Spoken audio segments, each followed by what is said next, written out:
But we know that fire grows exponentially. And so if you can get to a fire in the first 10, 15, 20 minutes, we fly in 5 aircraft strike teams, you can actually take out a fire that's a couple hundred square feet, much less apparatus than you'd think of for a megafire, because you get there when it's small.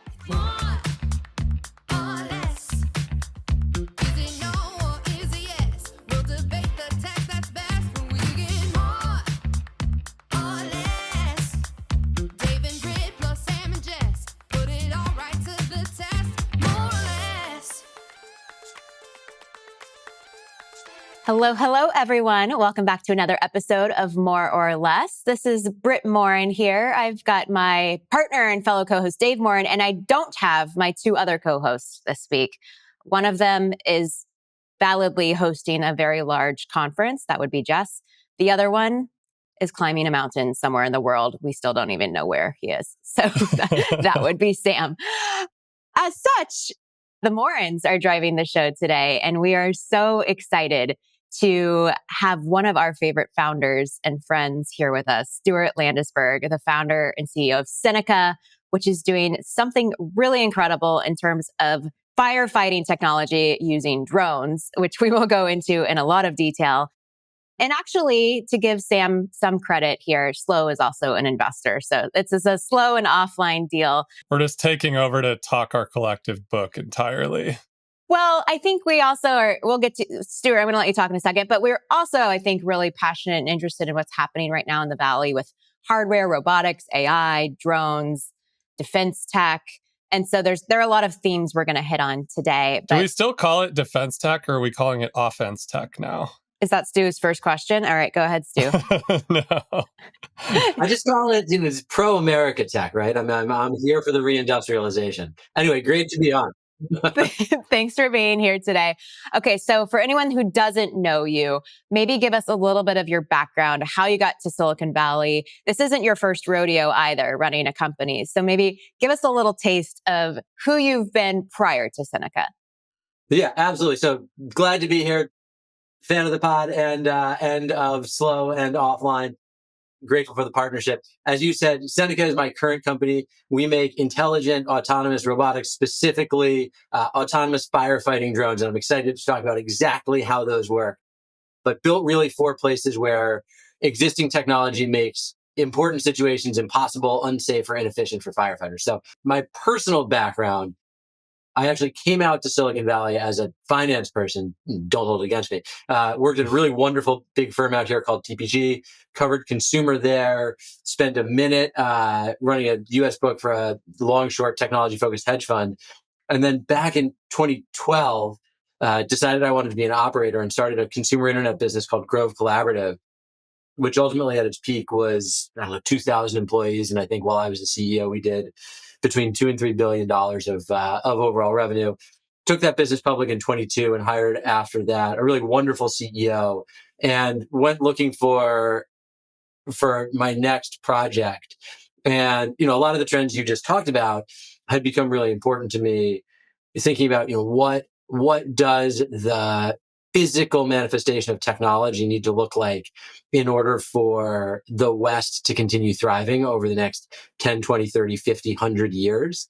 And, I live in Northern California in Mill Valley, which for people who don't know, my home is like truly among the trees, which is wonderful. And also when there are wildfires, totally terrifying. So this is something a problem that I experienced personally. Firefighters saved my father-in-law's house in Sonoma. And so anyway, it's, I've been building technology companies, I suppose, for the better part of the last decade and a half. And this is a really wonderful and important problem to go after. You left Grove when? 2022, you said? You took it public? 2023. Took it public in 22. Did you take a break after that? So I took basically as long a break as I needed to be able to be sure what the next company was. So I left in August. My wonderful wife and 3 kids went to sort of traveled for a year, and I had a goal of reading 100 books, and basically prototyping companies until I found one that I was 100% all in on. So took a break, but in that time really tried to study. It's very hard to study while running a company, but there's so much amazing learning out there if you take the time to read. Was there something in your brain though that you were like, oh, of course I'm starting another company? Or was it like, this is, it's a slog, but I feel like I have to do it. This is such a big mission. Like, which kind of serial entrepreneur are you, I guess, is what I'm trying to ask. I didn't assume that I was a serial entrepreneur. Still don't identify as a serial entrepreneur. And after I left Grove, I got a bunch of really wonderful offers to run larger companies or go be the CEO of X company and we'll buy it and you can run it, or roll up X large industry. And very, companies bigger than Grove, really exciting stuff. But fundamentally, every time it came down to that if you don't start the company, you don't get to create the mission. And if you don't create the mission, you don't get to set the change. You don't get to set the impact that the company has on the world. And I think that there's something insanely gratifying and addicting and lucky, like meaning of life affirming, in that you can be like, I want to see the world change in a certain way. And I'm going to dedicate 100% of my life force to that. That's only true if you can be a founder. And so I found it became inevitable that this is the place that I would do another one of these. And I'm super delighted that I am, but I still don't really think of myself as a serial entrepreneur. You're a mission-driven person. Yeah. There's some sort of heroin hit of no personal experience, but the feeling of oh my God, I wanted this thing to exist. And now it does. That I feel like is, once you get it, it's hard to feel like anything else is quite as good. Dave and I understand that. And Dave, you should share more about your firefighting family history. It sort of lingers in your genes. Yeah, it's interesting. One of the more interesting things is that I grew up in Montana, and both my biological and my step family, I have firefighting background. My grandfather actually was in the 101st Airborne during the war. And after the war, he was a doctor, and he became trained as a paradoctor. And so after the war, they were like, where do we send all of these doctors that can jump out of planes? They came back from the war and they said, where should we send them? And they had all these people dying in the wilderness in the West. And so that's how my family ended up being from Montana. My grandfather got stationed first in Colorado, then in South Dakota, and ultimately in Montana. And after he got out of the military, they were like, he really still enjoyed jumping out of planes. And so the best version of doing that in Montana was to be a paradoctor jumping into fires to save firefighters. And so he became a smoke jumper. And these are the guys that literally jump out of planes with parachutes into fires to dig the first lines to try to stop forest fires. It's kind of, these stories were like animating stories of my childhood. And then my stepfather, so my stepbrothers, actually, both of them were also hot shots, which are like the ground infantry that run into fires. And one of my stepbrothers ended up being an engine chief and then helping to run the entire Montana firefighting operation. This has been like a dinner table conversation for basically my entire life. So first off, I want to thank Dave's family for the time in the fire service. It's when you spend time in fire stations doing ride-alongs, sitting in air op spaces, we really celebrate American heroes a lot in the military, people who put their lives on the line. But the men and women of the fire service do this to an incredible extent as well. It's really insane. I don't think people understand how crazy it is. How many people die per year, Stu, fighting fires? How many firefighters? Do you know that stat? It really is going to vary year to year. But the best example that I think of, and this is still, we as civilians probably take this largely for granted, but if you think about 9/11, which is the deadliest day for first responders in the history of the country, there's all these amazing pictures. And I recommend, if anybody's near a fire station on September 11th, that you go and listen to the ceremony that happens there. But you see all these pictures, right, of people running out and away from ground zero. And in those pictures, you also see the firefighters running into the buildings, running up the stairs of the buildings as they're falling down. And then you meet these people and they're like parents with kids and families. And, you sit in the air op space, the same DNA, the people who are running into the towers.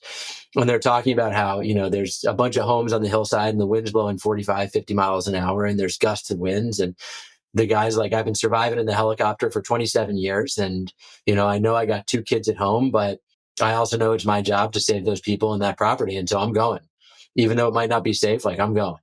And I mean, smoke jumpers are some of the original first responders, and the risk those people took was incredible.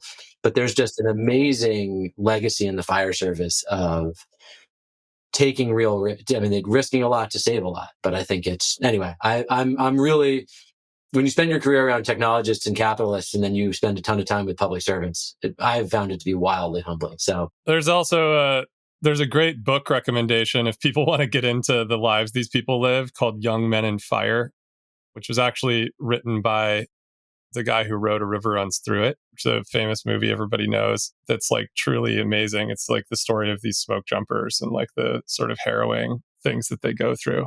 I was going to say, our boardroom is named Man Gulch after the Oh, really?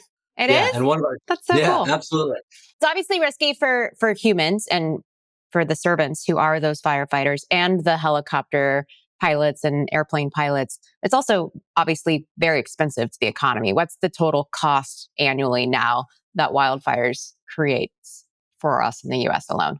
There's a joint Senate committee that a couple of years ago said the cost was about just shy of $1 trillion. And we already know that because of Palisades, 2025 will be the most expensive year on record. So almost certainly over $1 trillion of economic cost to the US, which is just, almost a mind-boggling number.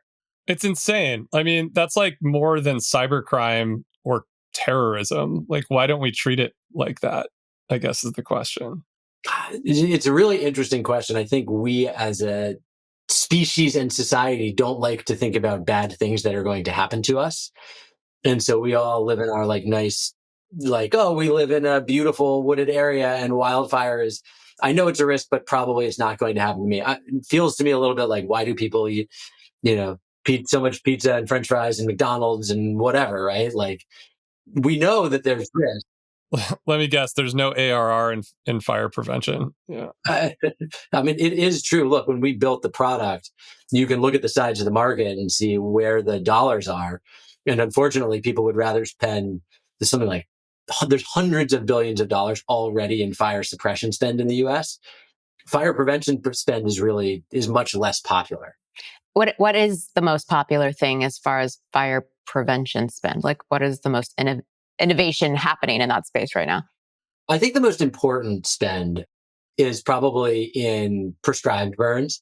And people in the fire industry talk a lot about good fire and the need for there to be fire on the ground, right? There's been fires in many of these landscapes for centuries, forever. And we now have a regime where we suppress all the fire. And so within the fire service, it's quite interesting. There is a real debate about the extent to which global warming exists, the extent to which it's man-made, and the extent to which it impacts fire. But there's no debate about the extent to which over-suppression and really dense forests has meant that there's a fuel load, basically like a ton of dry shit on the ground. That's probably not exactly how they would describe it, but you can imagine it. That makes it much, much more dangerous than ever before. And so one of the goals of Seneca is to be able to make sure that it's more cost effective and safer and honestly more popular to light prescribed burns, because prescribed burns, for the audience, is where you say, okay, X area we know is really high fire risk. We're going to pick a day that we think is safe, and we're going to do a prescribed burn. We're going to burn it on purpose, and hopefully it doesn't get out of control. But to your point, air support, having helicopters on hand, the typical fire helicopter is somewhere between $12,000 and $15,000 an hour to operate. They're in massively short supply, and it's an obvious comment. You also need to have them co-located. You need pilots. You need a helibase. It's a lot of logistical complexity. But also, it is true that some of the biggest fires over the last decade have been prescribed burns that got out of control. And so, among the goals of Seneca is to be able to build a technology that is capable enough that it gives people confidence to do more prescribed burns. Obviously, that's probably not the use case it'll get deployed in the most, but from a prevention perspective, I think planned fire is really important. Dave, do you remember that thing we got pitched a couple of years ago? It's like this house. Oh my God, this was amazing. It's like a house. You build your house in a whole new way where it can literally go underground within 10 minutes. It was like a hydraulic house holder thing. And you'd build this incredible, giant hole under your house, and then the house would go and like a metal thing would close over the top of it. It was totally insane. They were pitching it for like real estate developers who were doing new housing developments so that they could bake it into the construction, of course, from the beginning. And then their business plan was to like go sell this to all the insurance companies who are dropping people left and right, because these houses would definitely be like fireproof. This was after the Paradise Fire, and I think there was a lot of new house being built, up in northern California, and so there was, I think, maybe an opportunity, but it was a little bit overkill. So I started the company with the idea that so I lost my fire insurance on the FAIR plan, and which, for those not in California, if you lose your fire insurance through the traditional carriers, California has this thing called the FAIR plan, which is an insurer of last resort. It's not like the world's most deluxe insurance, but it's significantly better than nothing. And you cannot have a mortgage without insurance. So we needed to be on the FAIR plan. So I was like, this is totally irrational. It's a broken market. We'll go structure by structure. And when you talk to most of the chiefs and fire scientists, it doesn't matter, federal, local, et cetera, level, they all will say that better than going structure by structure is the idea of stopping the fire when it's small. Even the best structural protection, if your neighbor's house is burning down or the hillside below you, I say this as I sit on like a very combustible hillside, is on fire. I suppose if your house is literally in a bunker underground, fair enough. Feels hard to retrofit the entire community that way, and is like kind of a dystopian vision of the future. But it's very hard to do that, and it's insanely not cost effective. But we know that fire grows exponentially. And so if you can get to a fire in the first 10, 15, 20 minutes, and so the cost to put it out, the amount of apparatus, the amount of suppression payload, you can actually take out a fire that's a couple hundred square feet with much less apparatus than you'd think of for a megafire, because you get there when it's small. To me, this is the key thing, that when you were, it's easy to, I think, dismiss what you're trying to do when you first hear it, right? Like, it's easy to be like, what, like drones, how are they going to carry enough of anything to put out a fire? Because most people think of forest fires as being forest size, right? That they're these like enormous things burning down entire neighborhoods, right? Like most of the fear-driven imagery that the mainstream media fills your eyeballs with is that the whole of Pacific Palisades is gone, or like the entire town of Paradise, right? And so your mind thinks, how on earth could a small little drone actually affect this problem? And so I think that the thing that you just described is the key thing to understand here, which is that if we can detect these faster with technology and then deploy the right size of deterrent to the fire when it's tiny, then the fire never gets big in the first place. And that's actually, I think, a big breakthrough in the way that you're thinking about this. And, this has been thought about, I think, any time before, right? Just like the scale of the technology being used was like entire fire crews or really large helicopters, entire fire engines, or many fire engines, right? And so I think that's like a key thing to double down on here, is just like your precision engineering take on this. Yeah, that's exactly right. And it is, we think about, in many contexts, we remind ourselves, okay, the media exists to like get clicks and sell ads. And we forget that probably when they're covering fire, they're also doing the things to get clicks and sell ads, which in general, pictures of big fires sell, pictures of small fires kind of like don't, right? And so you have this image in your head of a really big fire, but in practice, the goal of every agency, going all the way back to the smoke jumpers, is to get there before it gets to that size. And the thing that's changed over the last 5 years, and it really is that recent, is if you look at sort of like everything from detection all the way to response, the detection technology is getting better.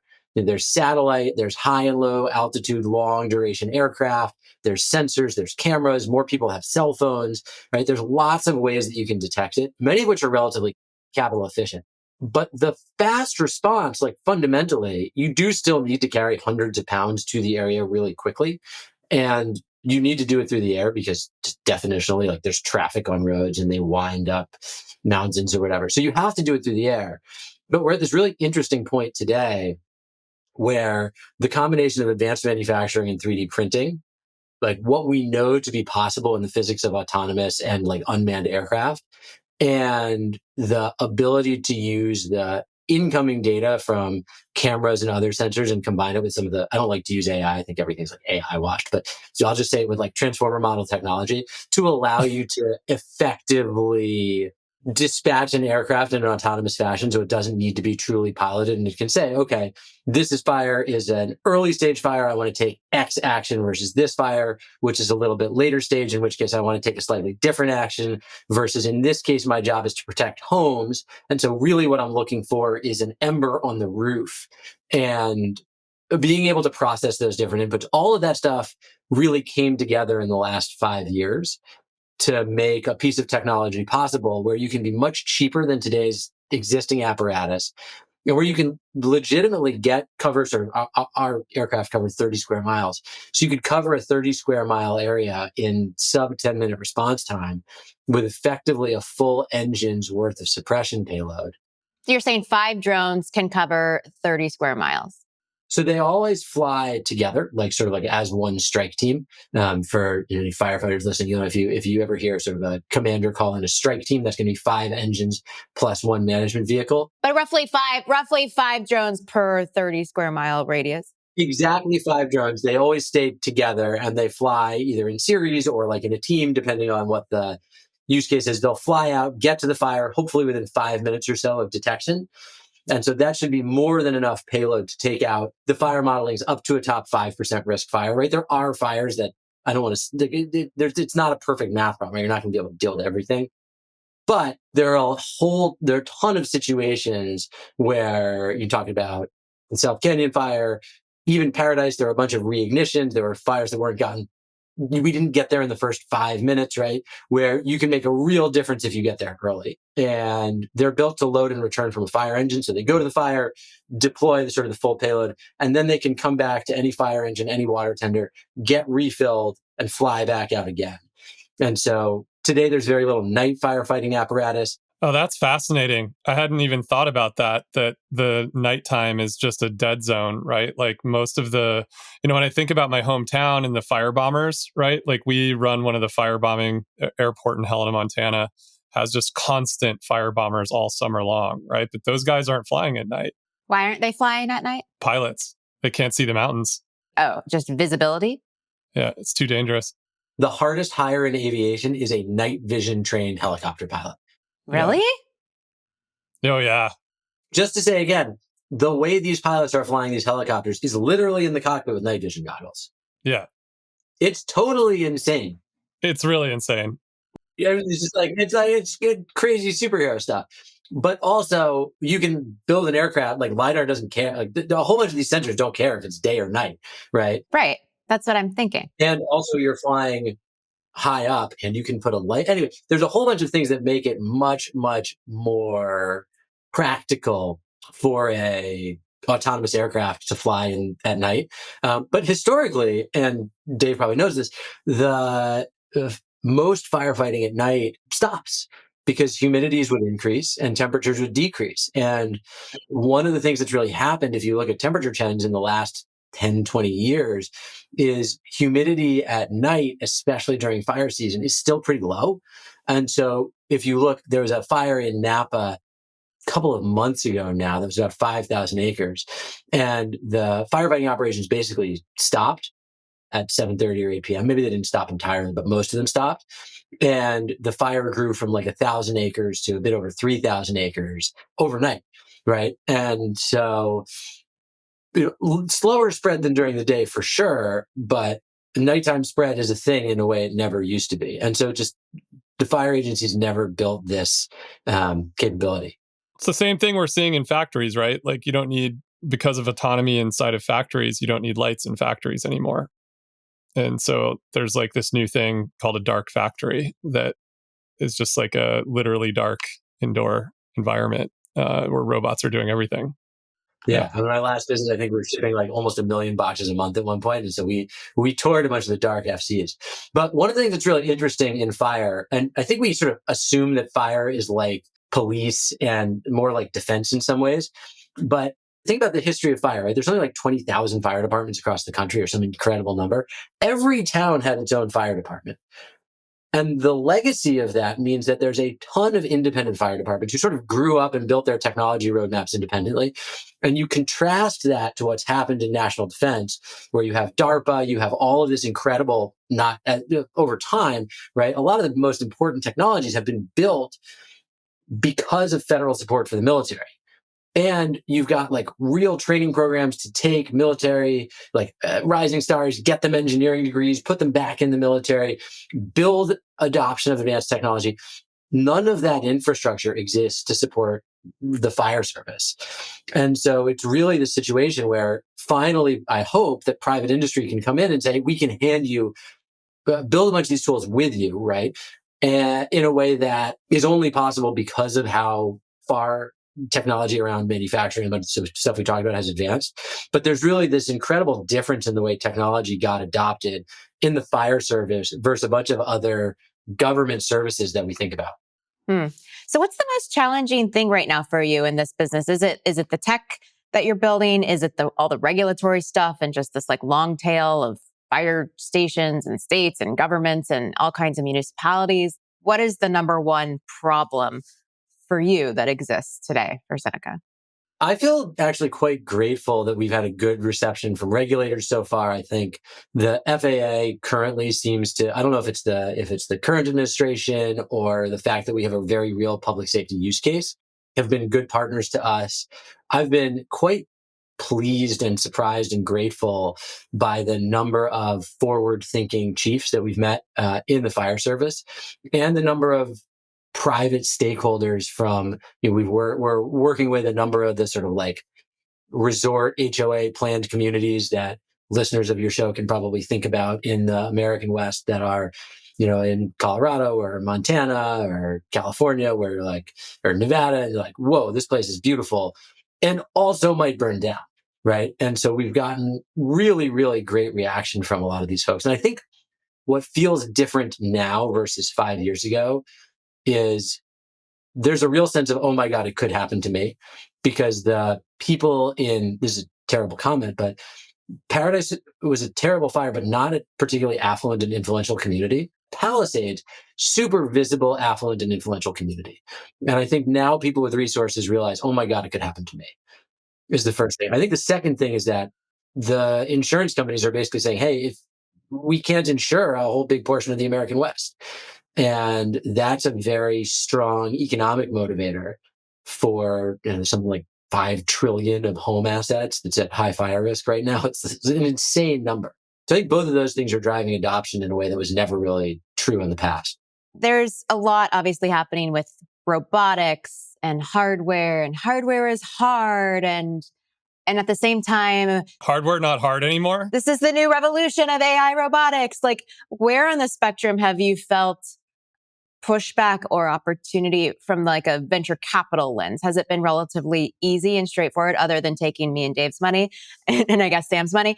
But or do you feel like you still have to explain to people why you need so much capital to accomplish such a big mission? Look, so I've been around this game a little bit. So when I was putting together the initial business plan, the business is built to be capital efficient early and then capital consumptive late, because that's also a little bit of like what the venture capital model wants to consume. You can get to proof of concept on a relatively modest amount of capital.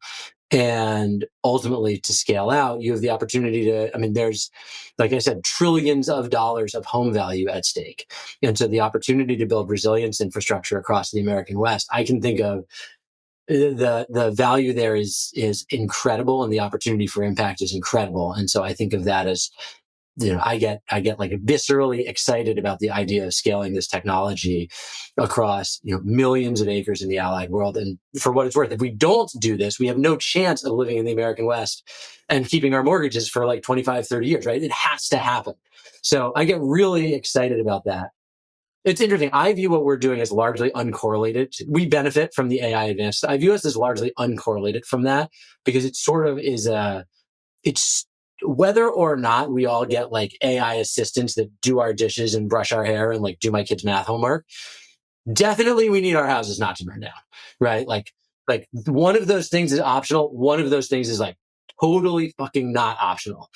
And so for me, I've been really lucky to have really great capital partners over my career. And many of our investors from my last business are investors in this business and also like among my closest friends, right? I love working with really good capital partners. And, it doesn't have to be for everyone. And so we've been lucky to have people who I think believe that over the next couple of decades, this is a problem that like 100.0% has to get solved. Almost no cost is too high to make sure that we can continue to live in the American West. And also, it is totally fait accompli that either America gives up its sovereignty or we get good at manufacturing again. And however that happens, I think we feel the tailwinds of that a bunch of ways. But I also think that we want to be careful about picking partners who get that, given that probably not every single dollar that's gone into every part of the AI ecosystem will be able to yield the type of return that some folks have seen over the last few years. It might be an up and down road, right? In terms of like capital availability and valuations. And for us, I was at a dinner the other night and I said, I want to build a company where our enterprise value, like our multiple, right, that's used to determine our enterprise value is highest in year 20, right? Because that last like 5 years of compounding is actually the most valuable. And so we really do think about, okay, these are long-term trends in reindustrialization, robotics, like what are the most important technologies in the world over the next 20 years?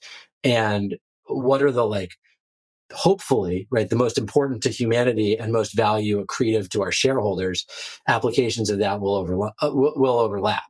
So anyway, I totally am a believer in these trends. Are they overhyped in the moment? I try to build in a way that whether or not they are overhyped, the business will still achieve its long-term goal. And what advice would you give for a new founder who wanted to start something in the deep tech or robotics space? Do you think this is the time to do it? Or would you say it feels oversaturated? I feel like what you just said is that you don't actually assume that you're in the robotics and AI space. This is sort of orthogonal to that in some ways, but you're building, hardware, you're building software. There's, a lot of capital flowing in right now for this category. Is that a good thing or bad thing if there was a person starting from ground zero who wanted to dive deep into this? Yeah. So I think of us as playing in that space. I just don't view our end markets as being driven by the hype around those things, right? I view our end market as being perhaps a little bit slower adoption, although it doesn't feel like that right now. Why? Because every municipality like, Seneca, we need you. Like, is that the type of demand you're getting right now? I would just say that we've been surprised to the upside by demand from municipalities, from utilities, from the like HOA developer communities. We've had like people who own timber farms, an inbound from a rancher in Montana, actually, the other day. That was just like, this is amazing. I need this. And so do all of my neighbors. I'm happy to be your first customer. How do I get it? Like, it's like, I mean, who gets emails like that through the forums? Great. Yeah. I mean, it makes me wonder, like, I guess the thing that I've been thinking the last few minutes is how fast are we moving here? I mean, next season, how many strike teams do you have deployed? Like, if you look out, I don't know, 5 years, is the insurance market in the West, are the actuarial tables changing? Like what speed do you think we're moving here? I think a lot of it depends on capital availability. And I think when you look at, I'm going to give a really high level comment, right? What allows the US to beat some of the more industrialized, like better manufacturing nations over the next 10 years? Our capital markets are the best in the world, right? Does our industrial capacity match Shenzhen? No chance. But our capital markets are incredible. And so when I think about the opportunity to scale up technology, I think, would I advise someone to build in robotics and AI now? Yes, as long as you have a long-term end market, right? Because I think that if capital continues to flow, then the opportunity to scale something like this up, I mean, we'll have certainly dozens of aircraft, hopefully hundreds next year. But within 5 years, oh yeah, man, we don't sleep, baby. That's amazing. But I mean, yeah, it's a big deal. Every year is like every month is like a real risk, right? I like feel it every day. Just thinking it actually as I was driving home from dropping my kid off at school today. was like looking up at the hillside, and it's not a particularly high fire risk day, but I was thinking about the like length of the fuels. I was like, oh man. Anyway, so yeah, I think we got to go, and we got to go super, super fast. And I think it's a great time to be in it because I think that the zeitgeist around technology adoption is really strong. So, I mean, you're saying there could be hundreds of drones. How many strike teams is that? 50? No. How many did you say? That would be 20 strike teams. 20 strike teams next year, 200 the year after, 2,000 the year after. I mean, are we moving at that speed? Geez, I feel like I'm in a partner meeting here. Oh, the people want to know. I mean, I think everyone listening, it's like, how fast am I going to feel my anxiety come down? You know? Well, they want to know, like, are you starting with Aspen, but then you're going to get to Paradise like in 10 years, 5? I think everyone's curious about the ranking structure too. So we try to work with agencies that are already really, really good at using drones, right? Like we want to work with the most demanding people in the country. And Aspen and San Bernardino are two wonderful development partners who I think are incredibly frontline oriented. You go and talk to the pilots at these places and they're like, it's like these people are living in the future. Yeah, I mean, San Bernardino is what covers a lot of SoCal. Like what's the... Over 20,000 square miles is the largest county in the country.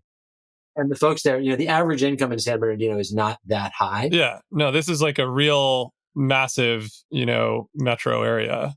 Massive. And Chief Muncie there, who's a great friend of ours, is super visionary. His vision is we want to stop 90% of fires within 100 square feet. The traditional metric has been 10 acres. That's amazing. I'm hopeful that we'll get deployed across a couple of places in Southern California, hopefully a couple of places where we can test the aircraft at altitude. But, how many aircraft will we have next year flying? And 100 would be on the upper end because whatever we fly in 26 will be worse than what we fly in 27, which will be worse than what we fly in 28, right? And so by the time we're making 1,000 aircraft a year, it's going to be much harder to make changes. And so I really look at, we're going to deploy an amazing product in 26 and 27. But the goal, like I said, is to build the most valuable business over the next 20 years. And so the challenge is how do you make a product that's good enough in 26 that people will line up and buy it now? And also not make so many of them that you can deploy something better in 27. And by the time you're manufacturing 1,000 in 28, the product is so nails that it feels like an iPhone to everyone who uses it. And we've really built for that user experience already, but no product idea survives first contact with the customer. And so you got to get it in their hands and, watch these people use it in critical life or death situations before you really know. Stuart, I know we have to come to a close soon. So I'm curious, just a couple last questions. Dave, you can think of your last one and I'll do mine. But we have this really interesting audience listening to More or Less. A lot of people are insiders in Silicon Valley and beyond. There are a lot of really smart people. There are a lot of capital investors. There are a lot of founders. If you could ask for help for anything, what would you ask for at this point to this type of audience that's tuning in today? I think people are the number one thing that drives success of companies. I'll just say we're lucky to have an amazing team. It's probably 80% engineers today. And I think the quality of the team will determine the speed at which we can roll out. And so, yeah, Seneca.com/careers. That's probably the number one thing.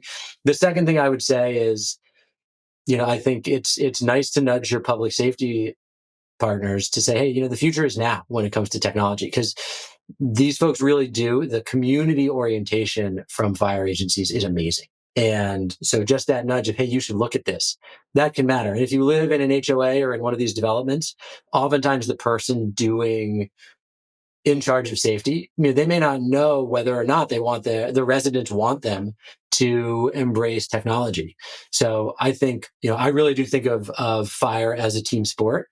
And so, the extent to which we all do our part to influence stakeholders, the quicker we'll see this adopted. And we are all safer when our neighbor's home is safe too. So it's really a wonderful thing. Like the people who donate these systems, I should say these strike teams, better marketing, they're not just keeping their own home safe, they're keeping their community safe. What's the cultural DNA that you're trying to build in your team? You could go a lot of different ways. You could go military, firehouse, startup garage. Like, what's the cultural DNA and the sort of values that you think about as a team?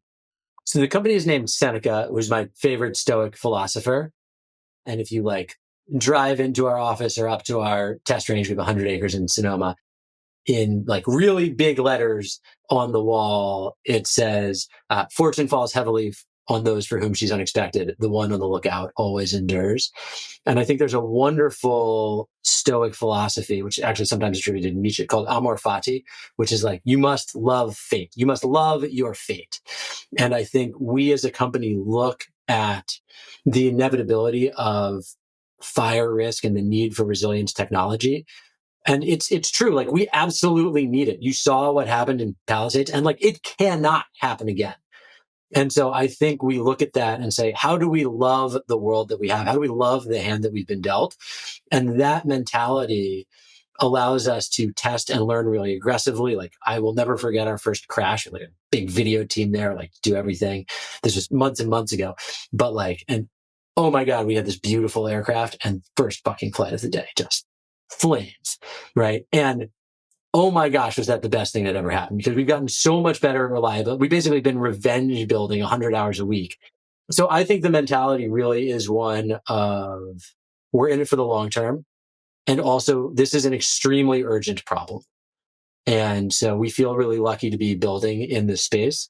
I will say, I think it's a very hardcore culture, but also one that's a very fun place to work, and recognize that you can both live extremely well and work extremely hard. So that's the culture that we're trying to build. Love it. That's awesome. Stuart, congratulations on everything you've done so far. I feel like, you've made so much progress, and yet you're still at the beginning, but there's no way that this technology isn't going to exist and isn't going to save thousands of lives, millions of lives, trillions of dollars. And so we're just so proud to be a small part of this. And I'm glad we could share a little bit more of your message with our audience. Thanks for being on. My pleasure. Civilization is better off. What you're doing is a gift to humanity. Thanks for doing it, man. Yeah, you guys are the best. Thanks so much. For all of you listeners, thanks for tuning in. Thanks especially to our back channel, always giving us the tips and tricks of what's happening in tech. Sam and Jess will hopefully be back next week if Sam's not climbing another mountain. And so we look forward to tuning in with you. We will see you here again next week for another episode of More or Less. Bye, guys. If you enjoyed this show, please leave us a virtual high five by rating it and reviewing it on Apple Podcasts, Spotify, YouTube, or wherever you get your podcasts. Find more information about each episode in the show notes, and follow us on social media by searching for @MoreOrLess, @DaveMorin, @Lesson, @JLesson, and as for me, I'm @Brit. See you guys next time.